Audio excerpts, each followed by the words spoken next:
बिस्मिल्लाहिर्रहमानिर्रहीम। ये फ़ोटोसिंथेसिस का फिफ्थ लेक्चर है जिसमें हम डिस्कस करेंगे Z scheme, cyclic and non cyclic photophosphorylation. तो एक्चुअली जी स्कीम जो है it is the zigzag arrangement of different electron carriers according to their redox potential। तो यहाँ आप देखें कि ये सारे जो हैं इनको एक ख़ास तरतीब के साथ अब इनके रिडॉक्स पोटेंशियल के हिसाब से इनको अरेंज किया हुआ है, और यहाँ पे ये एक जिगजैग पैटर्न बनता है इलेक्ट्रॉन कैरियर्स का। तो इसके हवाले से इसे जी स्कीम कहा जाता है। जी जो है ये जिगजैग से है। तो let us discuss the photo system second. So photo system second जैसे कि हमें पहले भी डिस्कस किया हुआ है कि ये यहाँ पे एक क्लोरोफिल ए का मालिक्यूल है और जो कि 680 नैनोमीटर की लाइट को एब्जॉर्ब करता है और इसे P680 कहते हैं। एक्चुअली यहाँ पे दो इस तरह के 680 पिगमेंट के क्लोरोफिल ए के दो मालिक्यूल्स होते हैं, और जब इनके ऊपर लाइट पड़ती है तो दोनों जो हैं ये एक एक इलेक्ट्रॉन जो हैं वो एक्साइटेड स्टेट में उनका जाता है, और ये देखिए ये यहाँ पे ये दो इलेक्ट्रॉन जो हैं वो एक्साइटेड स्टेट में चले गए। और अब जो इलेक्ट्रॉन यहाँ पे जब यहाँ से एक्साइटेड स्टेट में जाएंगे तो यहाँ पे दो इलेक्ट्रॉन की डेफिशिएंसी हो जाएगी, और इस डेफिशिएंसी को कंपनसेट करने के लिए यहाँ पे एक ऑक्सीजन अवॉल्विंग कॉम्प्लेक्स है जो कि फोटोलिसिस ऑफ वाटर होती है। यहाँ पे ये देखिए वाटर है, वाटर की ब्रेक डाउन होगी और एज ए रिजल्टेंट यहाँ पे ऑक्सीजन बनेंगी, प्रोटॉन्स बनेंगे, और इलेक्ट्रॉन जो हैं वो वाईजी एक प्रोटीन है इसके थ्रू फोटोसिस्टम सेकंड को मिल जाएंगे। और यहाँ फिर ये इलेक्ट्रॉन जो हैं जो एक्साइटेड स्टेट में गए हैं ये फिर एक और यहाँ पे हमारे पास कैरियर है विच इज़ नोन एज फियोफाइटीन, और ये इलेक्ट्रॉन जो है ये फियोफाइटीन को मिल जाएंगे। और उसके बाद ये फियोफाइटीन से यहाँ पे हमारे पास एक क्यूनोन है, क्यू ए है और क्यू बी है, that is known as quinone. तो ये इलेक्ट्रॉन जो है ये क्यूनोन को मिल जाएंगे, और यहाँ क्यूनोन से फिर इलेक्ट्रॉन जो हैं they are delivered to cytochrome B6F complex. ये पूरा एक कम्प्लेक्स है। तो ये जो क्यूनोन और साइटोक्रोम B6F कम्प्लेक्स है, यहाँ पे एक और साइकिल भी साथ इसके चलता है जिसे हम क्यू साइकिल कहते हैं। यहाँ से दो इलेक्ट्रॉन जो हैं क्यू ए से क्यू बी को मिलते हैं, और क्यू बी से यहाँ पे फिर दो इलेक्ट्रॉन जो हैं उनका रूट जो है वो चेंज हो जाता है। एक इलेक्ट्रॉन जो है वो यहाँ पे देखिए ये साइटोक्रोम बी है, ये साइटोक्रोम बी है, और ये साइटोक्रोम एफ है, और फेरोसल्फर प्रोटीन्स हैं। ये इस कम्प्लेक्स की पूरी एनाटमी है। तो अब यहाँ पे जब दो इलेक्ट्रॉन जो हैं उनमें से एक इलेक्ट्रॉन जो है वो ये रास्ता लेगा, साइटोक्रोम बी वाला रास्ता लेगा, और एक इलेक्ट्रॉन जो है वो यहाँ पे साइटोक्रोम एफ की तरफ जाएगा, और जो इलेक्ट्रॉन साइटोक्रोम एफ की तरफ जाएगा वो जो है फिर उसको आगे प्लास्टोसायनिन को रिड्यूस करेगा, और प्लास्टोसायनिन से ये फिर फोटो सिस्टम फर्स्ट में चला जाएगा। क्योंकि जब फोटो सिस्टम फर्स्ट जो है वो लाइट एब्जॉर्ब करता है, फोटो सिस्टम फर्स्ट जो है उसमें क्लोरोफिल ए का जो मालिक्यूल है वो 700 नैनोमीटर की लाइट को एब्जॉर्ब करता है जो कि फार रेड रेंज में आती है। और यहाँ पे दो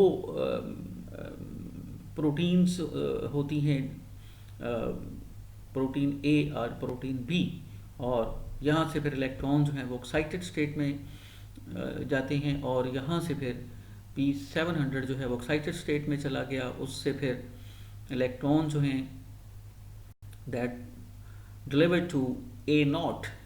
A0 जो है ये क्लोरोफिल की एक टाइप है, और उसके बाद इलेक्ट्रॉन जो है वो मूव करते हैं ए वन जो कैरियर है, ए वन जो है वो क्यूनोन्स हैं, और उसके बाद फेरस सल्फर प्रोटीन की एक सीरीज़ होती है, और यहाँ से होते हुए इलेक्ट्रॉन जो है वो फेरिडॉक्सन को मिल जाते हैं, और फेरिडॉक्सन से फिर ये एक पर्टिकुलर एंजाइम है फ्लेवन NAD रिडक्टेज, इसके थ्रू इलेक्ट्रॉन जो है वो यहाँ पे एक रिड्यूस फॉर्म NADH की जो है वो बन जाती है, जिसे NADPH कहा जाता है।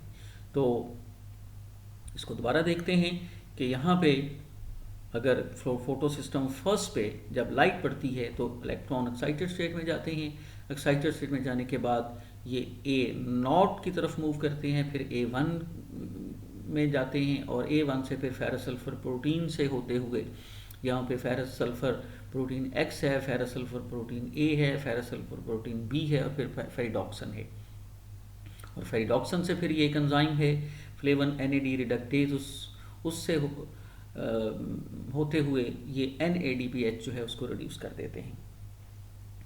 तो अब यहाँ पे हमारे पास एक NADH जो है NADPH है वो रिड्यूस फॉर्म में आ गया है।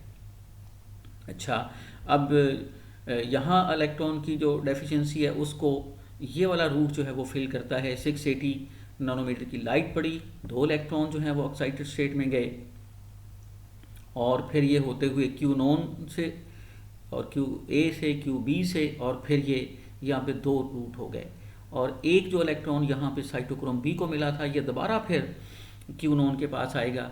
ये अगली स्लाइड में इसको अच्छे तरीके से एक्सप्लेन करेंगे कि ये क्यू साइकिल जो है वो किस तरह होता है।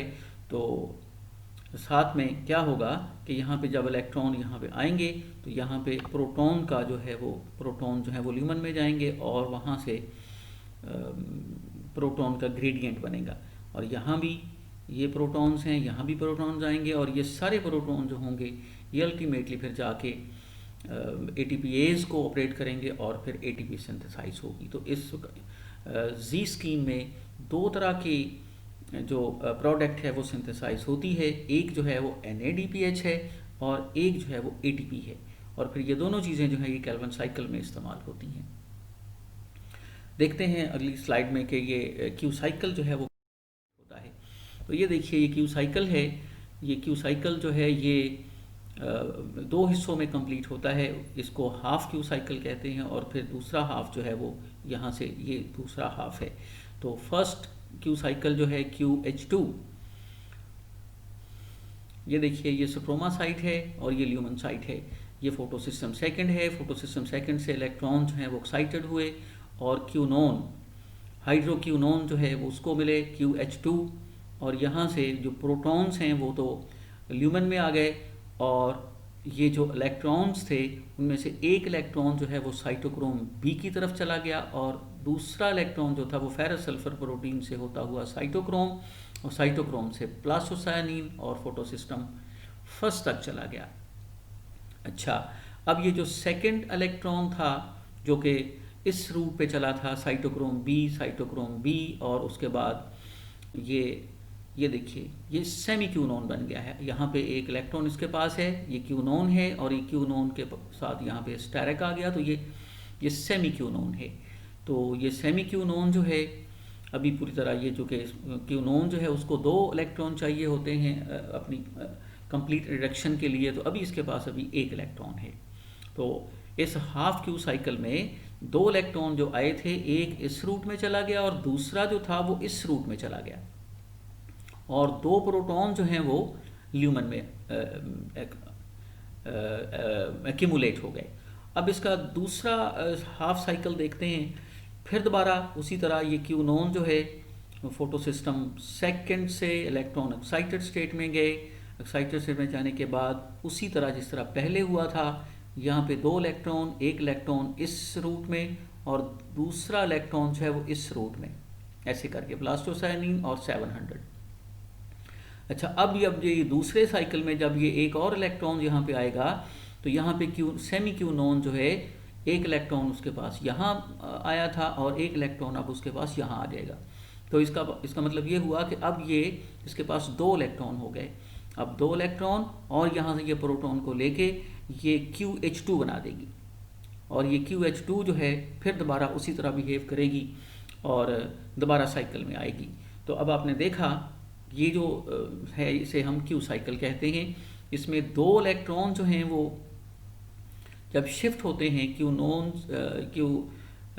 नॉन से साइटोक्रोम BF6 कम्प्लेक्स में जब मूव होते हैं तो 4 प्रोटॉन जो हैं वो एक्चुअली एक्यूमुलेट होते हैं। तो ये जो क्यू साइकिल है वो जो, चूँकि यहाँ पे क्यू साइकिल की ज़रूरत क्यों पेश आती है, यहाँ देखिए यह इसके पास 2 इलेक्ट्रॉन हैं, 2 प्रोटॉन हैं। अब 2 प्रोटॉन जो थे उन्होंने उन प्रोटॉन्स को तो ल्यूमन में एक्सपेल कर दिया, और 2 जो इलेक्ट्रॉन थे, अब यहाँ जो साइटोक्रोम B6F कम्प्लेक्स है ये एट ए टाइम एक इलेक्ट्रॉन को आगे डिलीवर करने की सलाहियत रखता है। तो एक इलेक्ट्रॉन तो इसने फेरस सल्फर प्रोटीन और साइटोक्रोम F से होते हुए प्लास्टोसायनिन जो एक मोबाइल प्रोटीन होती है उसके थ्रू ये P700 को चले गए। अब जो दूसरा इलेक्ट्रॉन था वो यहीं पे ऐसे करके इसके अंदर जो है वो एक साइकिल चल रहा होता है, उसके अंदर वो उसने मूव किया और यहाँ पे ये बन गई सेमी क्यूनोन।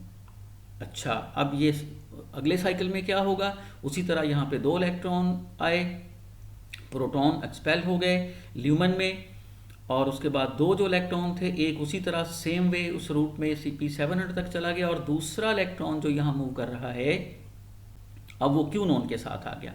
अब जब क्यूनोन के पास 2 इलेक्ट्रॉन हो गए और उसके बाद यहाँ से ये 2 प्रोटॉन जो है स्ट्रोमा साइड से लेगी और ये QH2 बन जाएगी। QH2 बनने के बाद फिर ये दोबारा उसी तरह साइकिल में आएगी। तो ये जो है इसको क्यू साइकिल कहते हैं, और इसके नतीजे में 4 प्रोटॉन जो हैं वो ल्यूमन में जमा होते हैं। हमें पता है कि ये प्रोटॉन की जो एक्यूमुलेशन है ये बहुत इंपॉर्टेंट है, चूँकि ATP सिंथेटेज जो है उसकी कैटालिसिस जो है वो इससे होती है। प्रोटॉन जो हैं वो उसकी चैनल से मूव करते हैं तो फिर ATP सिंथेज जो है वो फंक्शन करता है। तो इसको ज़रा और डिटेल यहाँ देखते हैं कि उसी तरह यहाँ पे ये फोटो सिस्टम सेकंड है जो कि 680 की नैनोमीटर लाइट को एब्जॉर्ब कर रहा है। यहाँ से इलेक्ट्रॉन जो हैं वो मूव करते हैं, और ये देखिए ये प्लास्टोक्यूनोन या क्यूनोन, और यहाँ से इलेक्ट्रॉन जो हैं वो मूव करेंगे और उसी तरह इस कम्प्लेक्स से होते हुए प्लास्टोसायनिन से फोटोसिस्टम फर्स्ट, और फोटोसिस्टम फर्स्ट है फाइडोक्सिन से होते हुए इस एंजाइम के थ्रू NADPH है वो रिड्यूस हो गया। अच्छा, अब ये जो प्रोटॉन जमा हुए हैं यहाँ पे 4 प्रोटॉन्स, ध्यान में रखना है कि वो जो क्यू साइकिल हमने ऑपरेट देखा था वहाँ पे, तो उसकी वजह से यहाँ पे 4 प्रोटॉन जो हैं वो जमा हो जाते हैं। तो ये 4 प्रोटॉन जो हैं जब यहाँ से ATP सिंथेज से मूव करेंगे तो चूँकि ये इम्परमिएबल होती है, ये प्लाज्मा मेम्ब्रेन जो है थिलाकॉइड मेम्ब्रेन जो है ये इम्परमिएबल टू दीज प्रोटॉन्स यहाँ से मूव नहीं कर सकते।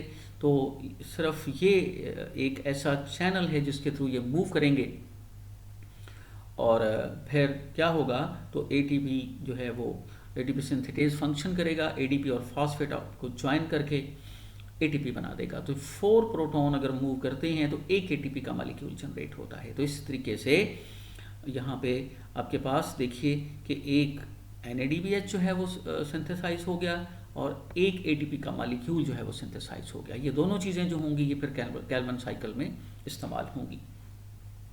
अच्छा, यहाँ पे एक और चीज़ है कि इस तरह जब इलेक्ट्रॉन यहाँ से मूव करते हैं, फोटो सिस्टम सेकंड से मूव करते हैं क्यूनोन से होते हुए, प्लास्टोक्यूनोन से होते हुए, साइटोक्रोम B6F कम्प्लेक्स से होते हुए, प्लास्टोसायनिन और फोटो सिस्टम फर्स्ट, और अल्टीमेटली यहाँ पे NADPH जो है वो रिड्यूस हो गया।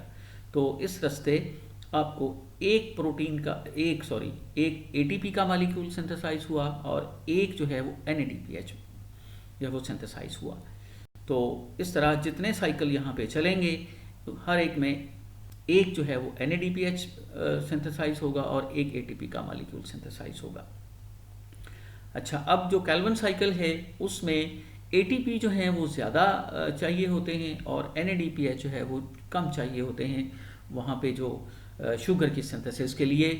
तो फिर क्या होता है, यहाँ पे देखिए, यहाँ पे आप अगर डाटा की बात करें तो हमें उसको कैल्विन साइकिल को ऑपरेट करने के लिए 6 जो हैं वो NADPH रिक्वायर्ड होते हैं और 9 ATP मालिक्यूल रिक्वायर्ड होते हैं। तो अब चूंकि ये इनमें दोनों में बैलेंस नहीं है, तो हमें एक ऐसा प्रोसेस रिक्वायर्ड है जिसमें NADPH तो ना बने लेकिन ATP बने। तो अब आप यहाँ पे हम एक और कॉन्सेप्ट इंट्रोड्यूस करेंगे जिसे हम कहेंगे साइक्लिक फोटोफॉस्फोरिलेशन।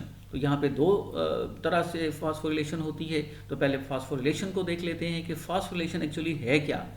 एटीपी की सिंथेसिस को एडीपी और फॉस्फेट को आपस में ज्वाइन करके एटीपी बनाने का जो फंक्शन है उसे फॉस्फोरिलेशन कहते हैं। और चूँकि ये सारा काम जो है वो लाइट जो है वो परफॉर्म करती है, एनर्जी जो है वो लाइट की जो यूज़ होती है, तो इसलिए इसको फोटोफॉस्फोरिलेशन कहा जाता है।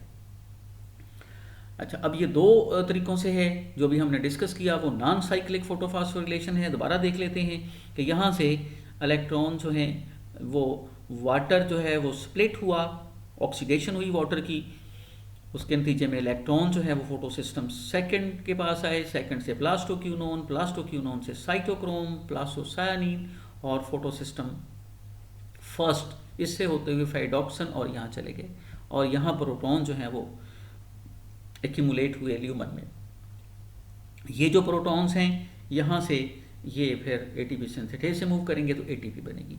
तो इलेक्ट्रॉन जो P700 से निकले वो यहाँ आ गए, P700 को प्रोवाइड किए प्लास्टोसायानीन ने, प्लास्टोसायानीन को प्रोवाइड किए साइटोक्रोम ने, साइटोक्रोम को प्रोवाइड किए प्लास्टोक्यूनोन ने, प्लास्टोक्यूनोन को फोटोसिस्टम सेकंड से इलेक्ट्रॉन मिले और फोटोसिस्टम सेकंड को वाटर की ब्रेकडाउन के नतीजे में इलेक्ट्रॉन मिले। तो इलेक्ट्रॉन जो हैं वो अल्टीमेटली यहाँ आके डंप हो गए NADPH की शक्ल में। इसे नॉन साइक्लिक फोटोफॉस्फोरिलेशन कहते हैं। इसमें एक ATP का मॉलिक्यूल सिंथेसाइज होता है और एक NADPH सिंथेसाइज होता है। अच्छा, अब जैसे कि अभी हमने बात की है कि हमें 6 अगर साइकिल चलेंगे तो 6 NADPH बनेगी और 6 ATP बनेगी, लेकिन कैल्विन साइकिल की जो रिक्वायरमेंट है वो 9 ATP मॉलिक्यूल्स हैं। तो होता फिर ये है कि यहाँ से फाइडॉक्सन से अब इलेक्ट्रॉन जो हैं जब फोटो सिस्टम फर्स्ट से एक्साइटेड होते हैं, एक्साइटेड होने के बाद ये फाइडॉक्सन के पास जाते हैं, फाइडॉक्सन से फिर इलेक्ट्रॉन जो हैं वो दोबारा यहाँ पे प्लास्टोक्यूनोन के पास आ जाते हैं और यहाँ से वो प्रोटॉन लेता है क्यूनोन और यहाँ से ये इलेक्ट्रॉन लेता है और फिर प्रोटॉन एक्सपेल कर देता है ल्यूमेन में और इलेक्ट्रॉन जो है वो साइटोक्रोम B6 को मिल जाते हैं। और फिर इसी तरह यहाँ पे ऐसे करके इलेक्ट्रॉन जो है वो यहाँ पे मूव करता रहता है, यहाँ पे एक साइकिल में मूव करता रहता है कि फाइडॉक्सन से प्लास्टोक्यूनोन, प्लास्टोक्यूनोन से फिर साइटोक्रोम, साइटोक्रोम से प्लास्टोसायानीन और फिर P700 और यहाँ पे ऐसे करके मूव करता रहता है और उसके नतीजे में यहाँ पे प्रोटॉन का ग्रेडियंट बनता है और उस प्रोटॉन के ग्रेडियंट से फिर ATP बनती है। तो इसको साइक्लिक फोटोफॉस्फोरिलेशन कहते हैं, जिसमें सिर्फ एक फोटो सिस्टम जो है वो इन्वॉल्व होता है, P700 इन्वॉल्व होता है और इसके नतीजे में NADPH है वो रिड्यूस नहीं होता, बल्कि सिर्फ ATP रिड्यूस होती है, ATP फॉर्मेशन होती है और इसको साइक्लिक फॉस्फोरिलेशन कहते हैं। चूँकि इलेक्ट्रॉन जो है वो इस तरह एक साइकिल में मूव करता है तो इसे साइक्लिक फॉस्फोरिलेशन कहते हैं। तो यहाँ पे नॉन साइक्लिक फोटोफॉस्फोरिलेशन और साइक्लिक फॉस्फोरिलेशन में ATP और NADH जो है वो सिंथेसाइज होते हैं और ये जो NADPH और ATP हैं इनको फिर आगे कैल्विन साइकिल में यूज़ किया जाता है, जिससे फिर कार्बोहाइड्रेट सिंथेसाइज होते हैं, जिसे डार्क रिएक्शन कहा जाता है। तो ये था सारा जी स्कीम के बारे में। और अगर कोई आपका कोई क्वेश्चन है, अगर आपकी कोई क्यूरी है तो आप ऑनलाइन ऑफलाइन डिस्कस कर सकते हैं, पूछ सकते हैं। तो